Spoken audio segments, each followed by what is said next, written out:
माँ तू सबसे प्यारी है, माँ तू जग में न्यारी है। माँ तू सबसे प्यारी है, माँ तू जग में न्यारी है। अपने आंचल में रखना, अपने आंचल में रखना। हमें वरदानों से भरना।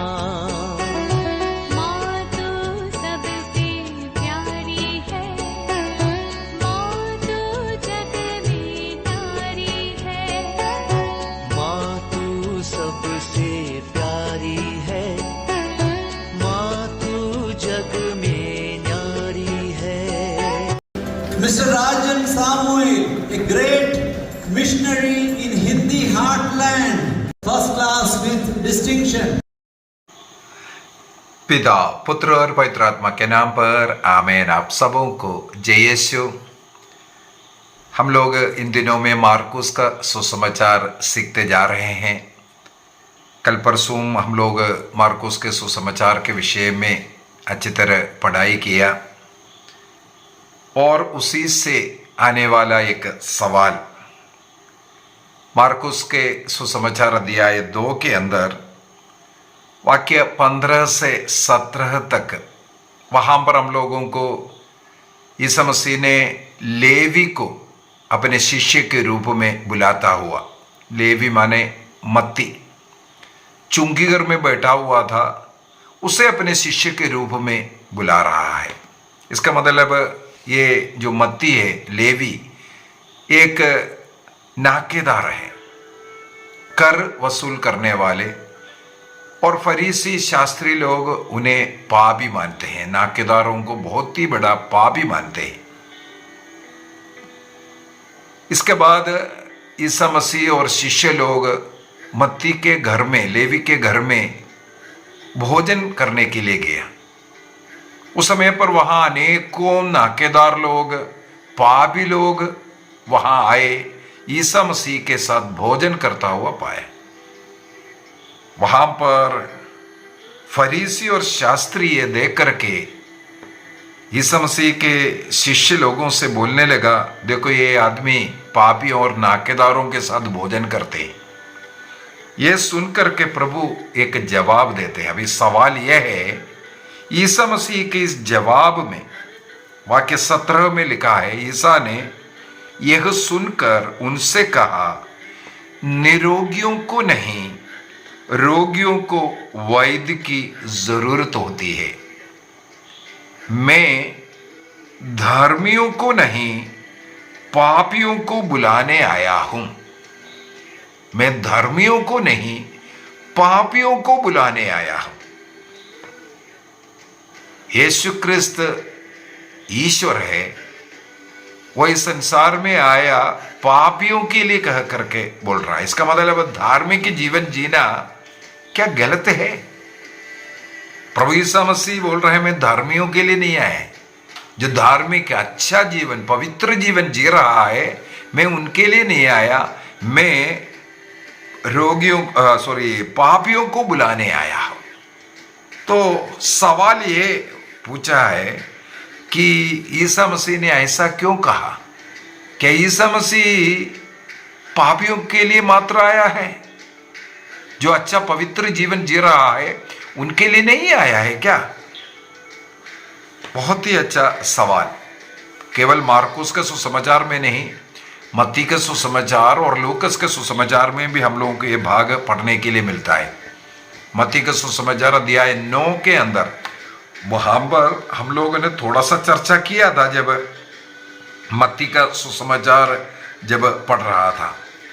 मत्ती का बुलावा बोल करके ही मत्ती का सुसमाचार में लिखा है, वाक्य 9 से 12 तक व 13 तक वचनों में, 12 का वचन में लिखा है, ईसा ने यह सुनकर उनसे कहा, निरोगियों को नहीं, रोगियों को वैद्य की जरूरत होती है। जाकर सीख लो कि इसका अर्थ क्या है। मैं बलिदान नहीं बल्कि दया चाहता हूं। होशिया का ग्रंथ अध्याय 6:6 वहां कोट कर करके बता रहा है, मैं धर्मियों को नहीं पापियों को बुलाने आया हूं। उसी प्रकार लूकस के सुसमाचार अध्याय 5 वाक्य 29 से आगे 32 तक पढ़ेंगे, यही बात हम लोगों को मिलेगा। इसका मतलब मत्ती, मार्क और लूकस के सुसमाचार में हम ये पाते हैं कि ईसा मसीह कहते हैं कि मैं धर्मियों को नहीं पापियों को बुलाने आया है। क्या है इसका अर्थ? इसका मतलब धार्मिक जीवन नहीं जीना, अच्छा जीवन नहीं जीना, यह है। इसका उत्तर समझने के लिए सबसे पहले कौन से संदर्भ में प्रभु ने यह बात कहा, इसको समझना सबसे पहले जरूरी है। इस वचन जो बोल रहा है उसके पीछे क्या घटना हुआ, इसके आगे क्या हो रहा है, इसको भी हमें पढ़ना है।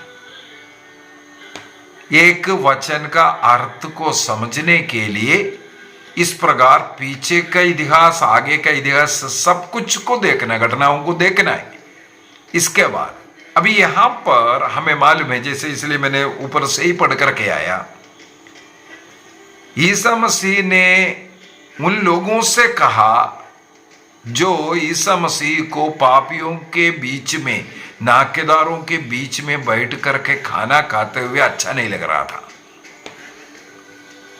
और जो फरीसी और शास्त्री, हमें मालूम है उन लोग हमेशा हम सही है, नियम के अनुसार चलने वाले, सप्ताह में 2 बार उपवास करने वाले, दान करने वाले, इस प्रकार अपने को धर्मी मानने वाले लोग। अन्य सभी लोग पापी है, नरक जाएगा। अगर कोई गरीब है तो बोले उनकी गरीबी के कारण ही पाप है। इस प्रकार अन्य लोगों को तुच्छ समझना, निंदा करना, ऐसे एक वर्ग है ये फरीसी और शास्त्री, अपने को नंबर 1 सिटीजन मान करके अन्य लोगों को तुच्छ समझने का स्वभाव। और यहां पर भी ऐसे ही हुआ है। प्रभु ने अपने शिष्यगण में एक नाकेदार को जोड़ते हैं, मत्ती को जोड़ते हैं। बाहर प्रेरितों में एक प्रेरित ओबेना मत्ती, नाकेदार व्यक्ति। समुदाय में, समुदाय का मतलब है ये फरीसी शास्त्री के नजर में बहुत ही बड़ा पापी व्यक्ति। ऐसे एक व्यक्ति को प्रभु ने अपने शिष्यगण में शामिल करता हुआ, केवल इतना ही नहीं, उनके घर में उसने एक दावत रखा, उसमें वो सम्मिलित भी हुआ। उस दावत में अनेकों पापी लोग भाग लिया, नाकेदार लोग, अन्य पापी गण, जिसको ये समुदाय, ये फरीसी शास्त्री लोग जो पापी है बोल करके सील लगाकर रखा है, ऐसे लोग भाग लिया। उनके साथ भोजन करने के कारण प्रभु के विरुद्ध में भुनभुनाने वाले लोगों को ये उत्तर दिया, केवल रोगियों को वैद्य की जरूरत है। यदि आप ठीक ठाक है तो आप डॉक्टर के पास नहीं जाते हैं। डॉक्टर के पास इलाज करने के लिए केवल वो ही जाते हैं जो लोग बीमार है। यहां पर ईसा मसीह स्वयं अपने को एक डॉक्टर, एक वैद्य उस स्थान पर रख करके, जिस प्रकार ये जो पापी फरीस जो लोग हैं, नाकेदार लोग हैं, उनको मेरी जरूरत है, वो मेरे पास आ रहा है, वो आशीष प्राप्त कर, कृपा आशीष प्राप्त कर लौट रहा है, इसको सिद्ध कर करके बता रहा है। दूसरी बात प्रभु ने कहा, मैं धर्मियों के लिए नहीं पापियों के लिए आया हूं। यहां ये धर्मी लोग वहां उस समुदाय में कौन है? पापी लोग कौन है? स्वयं अपने को धर्मी मानने वाले फरीसी और शास्त्री। और पापी कौन है उनके नजर में? नाकेदार एवं अन्य जो समुदाय, वे लोग पापी लोग हैं इनके नजर में। वो अपने आप को, सेल्फ राइचियसनेस, अपने आप को हम सही है ये बताने वाले लोग फरीसी एवं शास्त्री। प्रभु बोल रहा है मैं आया इन पापी लोगों के लिए जिनको मेरी जरूरत है, जो मेरे पास आकर के आशीर्वाद आशीष ग्रहण कर रहा है, चंगाई ग्रहण कर रहा है, मैं उन्हीं के लिए आया हूं। जिनको मेरी जरूरत नहीं है, मुझसे आशीर्वाद नहीं मांग रहा है, मेरे से कोई कृपा की उनको जरूरत नहीं है, मुझसे जो दूर वैर कर करके जो दूर है उनके लिए नहीं। जो अपने आप को इन फरीसी के समान बोल रहा है मुझे पाप स्वीकार की जरूरत नहीं, मैं पापी नहीं हूं, कैथोलिक लोग पापी है इसलिए वे लोग पापी के पास पाप स्वीकार के लिए जाते हैं, ऐसे कुछ लोग बोलते हैं ना। जो अपने को धर्मी मान करके पश्चाताप नहीं करना, पश्चाताप की जरूरत नहीं है, पाप स्वीकार की जरूरत नहीं है, पवित्र मिस्सा बलिदान की जरूरत नहीं है, प्रभु का शरीर रक्त को ग्रहण करने की जरूरत नहीं है, मुझे डायरेक्ट स्वर्ग राज्य का पासपोर्ट मिल गया है, वीसा मिल गया है बोल करके जीने वाले। यहां पर प्रभु यही बोल करके सिखा रहा है कि मैं पापियों के लिए आया हूं। ऐसे जो बोल करके मुझसे दूर रहने वाले धर्मियों के लिए नहीं, जो मेरा वचन सुनकर मेरे पास आता है, मुझ पर आश्रित रहता है, उनके लिए मैं आया हूं, वैद बन करके आया हूं। ऐसे लोगों को चंगाई अनुग्रह आशीष देने के विषय में ही ईसा मसीह यहां पर बताया है।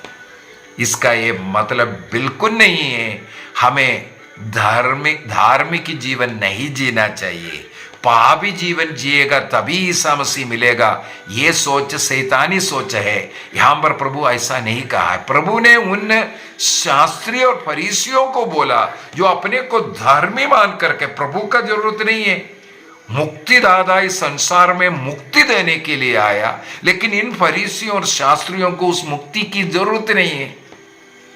वे अपने आप धार्मिक बना करके उस चादर ओढ़ करके खड़ा है। प्रभु ईसा मसीह के द्वारा उनको कोई मुक्ति की जरूरत नहीं है। ऐसे लोगों के लिए बोला है, वो धर्मी जो अपने आप धर्मी बन करके। पवित्र बाइबल हमें क्या सिखाता है?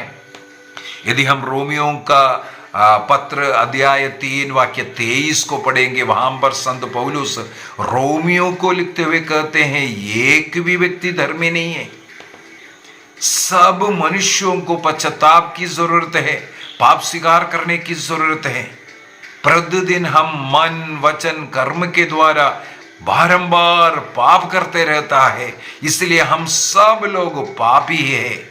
और हमारे कैथोलिक कलीसिया का धर्म शिक्षा ग्रंथ 386 और 387 386 एंड 87 में कहते हैं हर मनुष्य को पश्चाताप करने की जरूरत है, पाप स्वीकार करने की जरूरत है।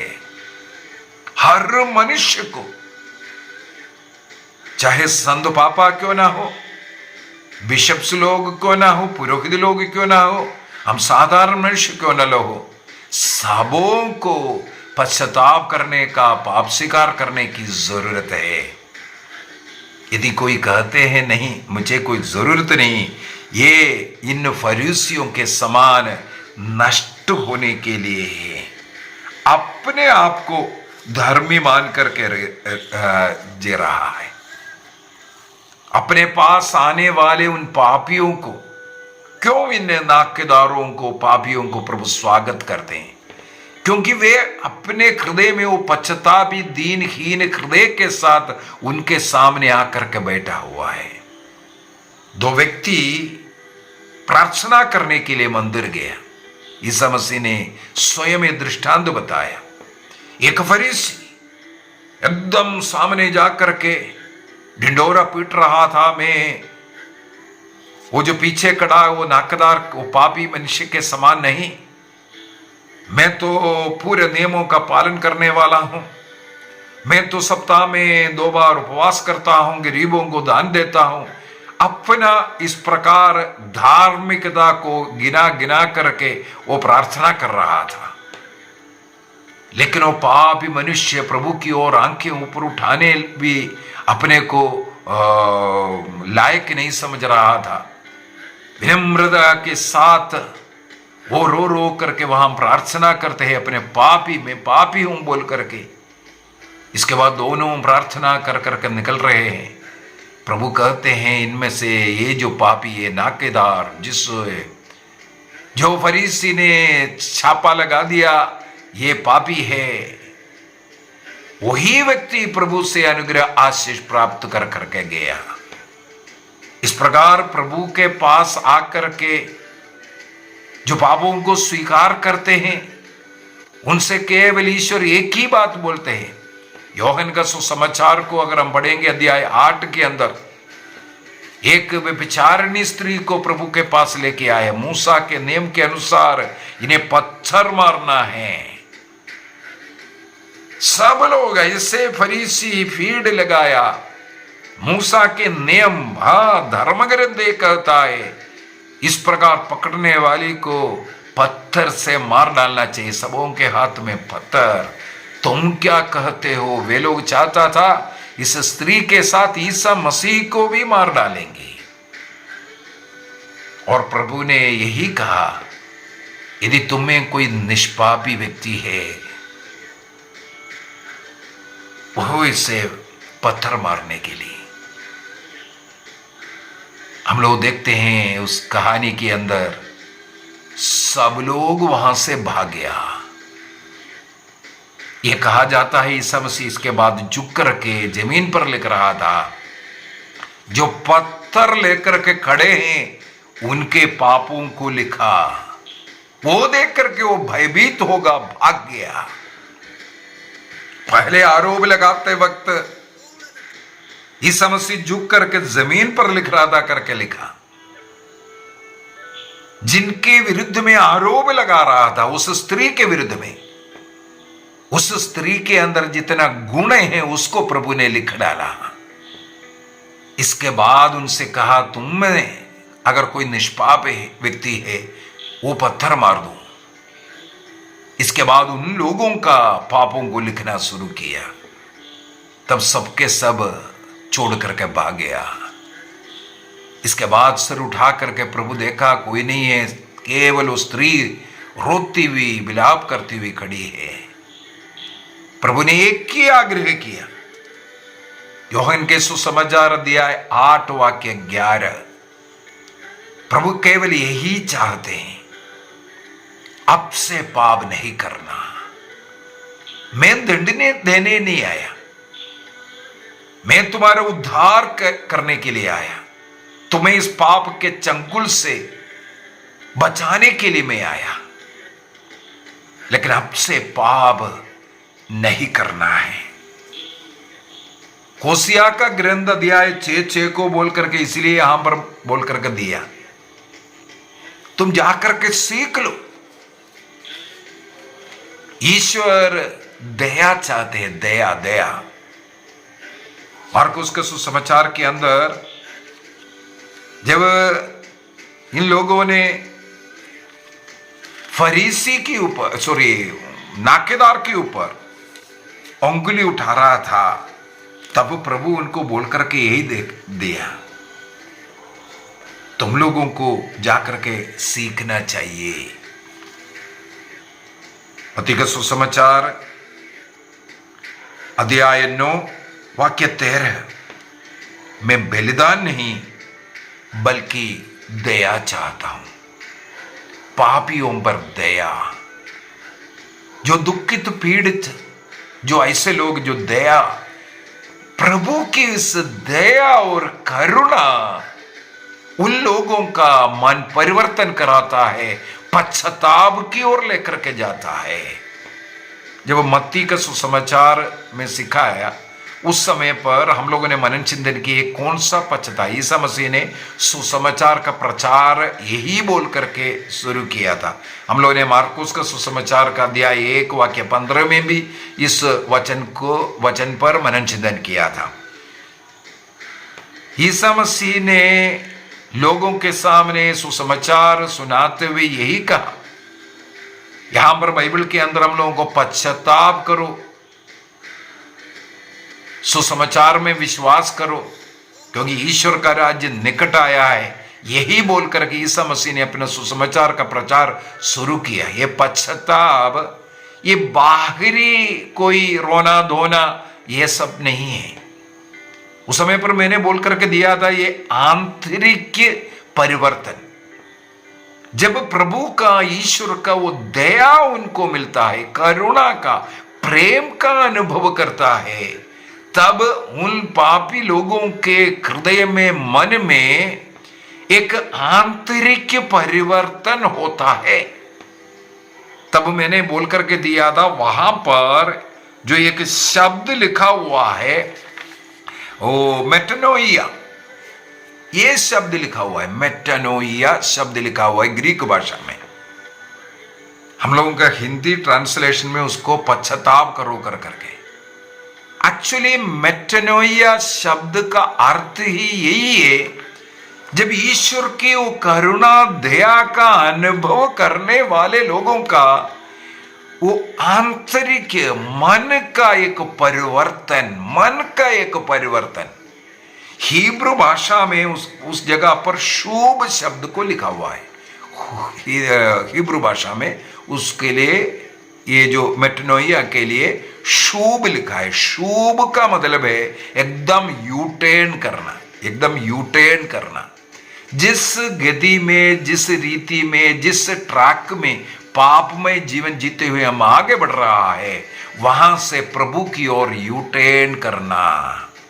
प्रभु का वो प्रेम, प्रभु का वो करुणा दया का अनुभव करते हुए प्रभु के मनोभाव में अपना मनोभाव को बदलना, मन का परिवर्तन, आंतरिक परिवर्तन प्रभु चाहता है। उसको ही मेटानोइया कहते हैं। तो उस स्त्री को भी वही, हम लोगों को सबसे अच्छा उदाहरण एक उड़ाऊ पुत्र मिलता है। लूकस के सुसमाचार अध्याय 15 वाक्य 11 से आगे हम लोगों को ये पढ़ने के लिए मिलता है। जब उसको होश आया, कब होश आया? पिता के विषय में, पिता के घर में मिलने वाला आशीष, कृपा, वहां के संबंधता को याद किया, तब उसको मन परिवर्तन आया। एकदम यूटर्न, पिता की ओर लौट रहा है। पिता की करुणा दया अनुभव करने वाला व्यक्ति को हम लोग उनके घर के अंदर इसके बाद पाते हैं। स्वर्ग राज्य के लिए इस प्रकार का जीवन जीने की जरूरत है। तो हम लोगों का मन में ये मनोभाव लाना जरूरी है, मैं एक पापी व्यक्ति हूं, मैं एक कमजोर व्यक्ति हूं, एक बलहीन व्यक्ति हूं, मुझे मेरे प्रभु की जरूरत है, मुझे पश्चाताप निरंतर करते रहने की जरूरत है, मुझे पाप स्वीकार की जरूरत है, अपने पापों को स्वीकार कर वो विनम्रता की जरूरत है। हमें उन फरीसी और शास्त्री का मनोभाव नहीं, हमें नाकेदार के मनोभाव के साथ, मैं बलहीन हूं, उस वैद्य, उस डॉक्टर से मुझे इलाज मिल जाएगा, इस विश्वास के साथ प्रभु से जुड़ने की जरूरत है। कलीसिया इसलिए ही पाप स्वीकार संस्कार, ये पश्चाताप बार बार करने का, ये सब सिखा करके देते हैं। कैथोलिक कलीसिया का धर्म शिक्षा ग्रंथ 1446 1446 के अंदर इस प्रकार पापी लोग प्रभु के प्रेम में जुड़ करके, उनके करुणा में जुड़ करके ये जो मन परिवर्तन करते हैं, उसके द्वारा उनको अनुग्रह आशीष मिलते हैं। एक और नाकेदार के विषय में लूकस का सुसमाचार अध्याय 19 में हम लोग पढ़ते हैं। वहां पर वो सखेउस प्रभु को थोड़ा देखना चाह रहा था। प्रभु उनके घर में आते हैं, तब प्रभु का वो प्रेम, वो कभी सोचा नहीं मुझ जैसे एक पापी के घर में प्रभु आएगा। प्रभु दयालु करुणा में ईश्वर उनके घर पे जब पहुंचा, तब उनका वो मेटनोया,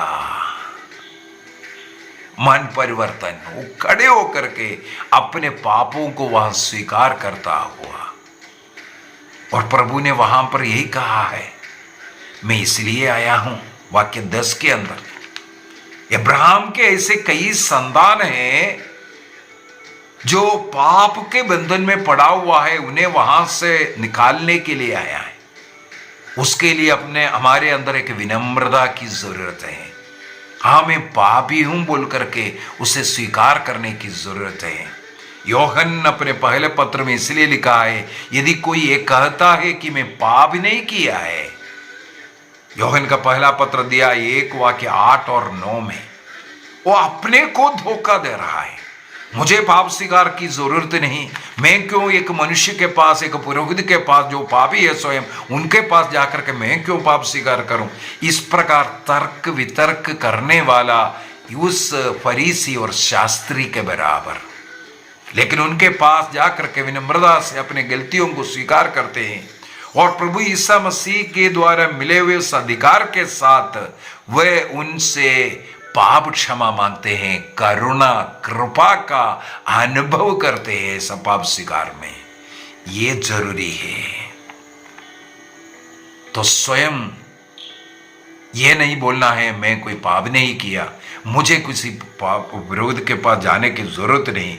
ऐसे ऐसे प्रभु पापियों को प्यार करता है, पाप को घृणा करता है।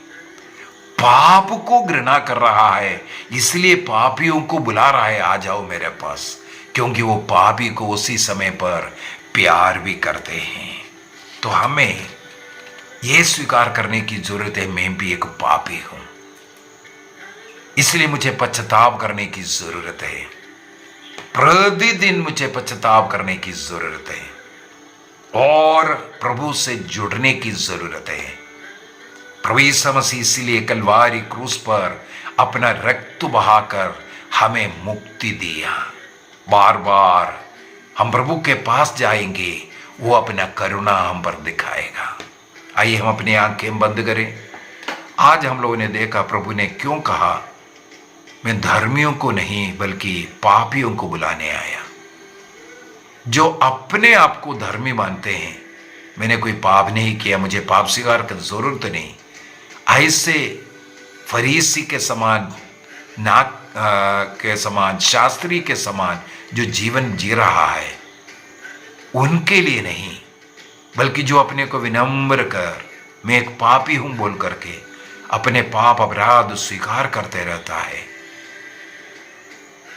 पाप स्वीकार संस्कार को ग्रहण करता है, प्रभु ने प्यार करता है, प्रभु की करुणा दया उन पर बरसते रहता है, वही प्रभु का करुणा पाते हैं, कृपा पाते हैं, क्षमा पाते हैं। निर्णय कीजिए, बार बार पाप स्वीकार करते हुए योग्य रीति से प्रभु का शरीर रक्त को ग्रहण कर मैं प्रभु के साथ जुड़े रहूंगा। स्वर्ग राज्य के लिए बहुत ही जरूरी है।